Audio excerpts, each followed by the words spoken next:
Vokey SM9, Vokey SM10. 3 different lofts. I'll tell you what the difference is.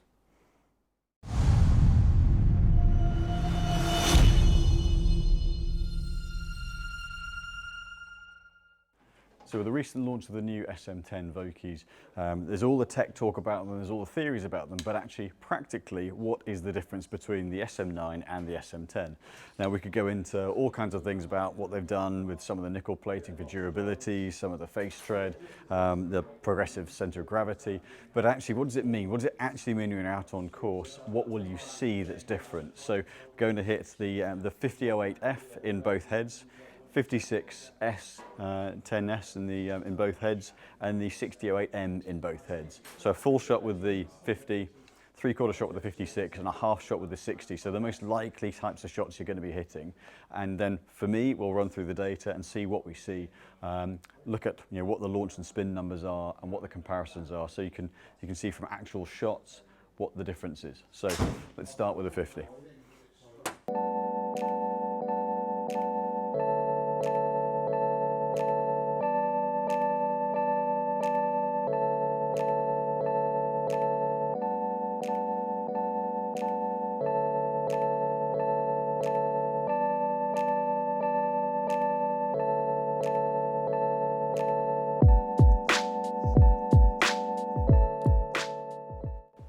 So that's the full swings for the SM10 and the SM9 done in the 50.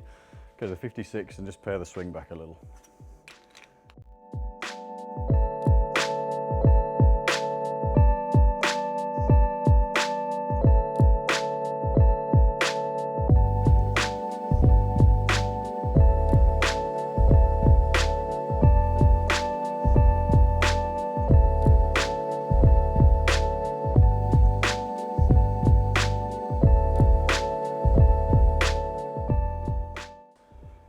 So 3/4 shots with the 56s, now a half shot with the 60s.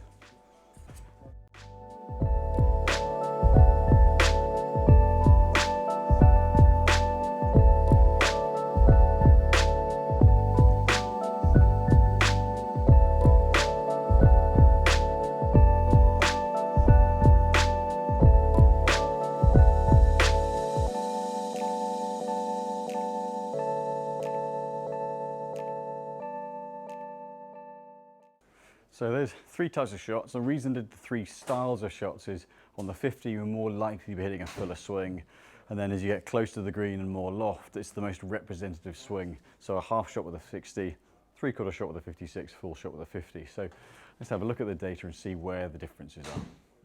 So really quite an interesting bit of data I think to hit with. I would say that the SM10s do just feel just a little bit softer. It's a slightly more muted sound. The SM9s are a little bit of a harder click off the face. I think that's certainly with the weight, the CG positioning and the coating on the head, the durability.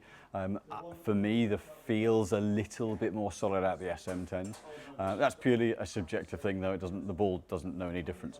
So when we look at the data, what's quite interesting is if we're going through from the 50° first, launch angles absolutely identical, 28.7 on the launch angle, and spin actually in this respect, spin for me on those shots with the SM10s, there's actually 33 revs less spin. So actually where they've maybe moved the centre of gravity a little bit, on the 50, I'm not looking for much more spin on that club. Very, very, very similar performance. The one variable on this screen here we can see is the tolerance on spin. So at the SM10s there's a 330 rev variation on spin, top to plus or minus, and it's 500 with the SM9. So whilst in principle the SM10s on average have a little bit more spin, the variation in spin's greater, so it's less reliable when the ball lands. Okay, distance 0.1 of a yard difference. Moving on to the 56s, I'll scroll those to the top of the screen. Now this is where we start to see a bit of a separation in terms of performance. So launch angle with the 56 in the SM10 at the top there, 29.4, and it's 30.7 with the SM9. So this is where we're starting to see that launch angle coming down. That's something that they've definitely worked on with the SM10s. It's producing that lower launch and higher spin. So we've got 1.3° lower launch, and we've got 500 revs, 450 revs more spin. So actually it's coming out lower, spinning more, which is what we all want from a wedge. So there's a progression performance there. And then moving on down to, and carry distance is 0.7 of a yard difference, so very, very similar. And then moving down to the 60 degree, we're looking at a 29.3 launch out the SM10 versus a 30.5 out the SM9. So again, by raising the centre of gravity up, we're pulling the launch angle down, and again, 8,600 revs on spin to 8.3. So again, we're seeing a little bit of an uplift to 300 odd revs difference. So what we can see with these is that in the 50 degrees, there's very little difference. But as that centre of gravity progresses up the head, as they've thinned out a little in the middle and put a little bit more mass in the top, we are definitely seeing lower launch and a little bit more spin. And for me, I prefer the feel of the SM10 just a little bit more. It's a little bit more solid. So, where you're not looking at massive differences. I think, obviously a very, very worn wedge to a fresh wedge, you're going to see far greater differences. The heads that we're testing, the SM9s, have only been used in the fitting bays here. So there's no mud, there's no sand, there's no wear and friction coming like you would find out on the course. So, the grooves in the faces stay very, very, very fresh compared to the usage you'd get outside. So there may be a small amount of degradation in performance based on they've been tested indoors in the mats here, but it's absolutely minimal. You're going to see a far greater difference from a used on-course wedge if you've had it a couple of years and looking to update versus effectively a kind of a matte fresh head.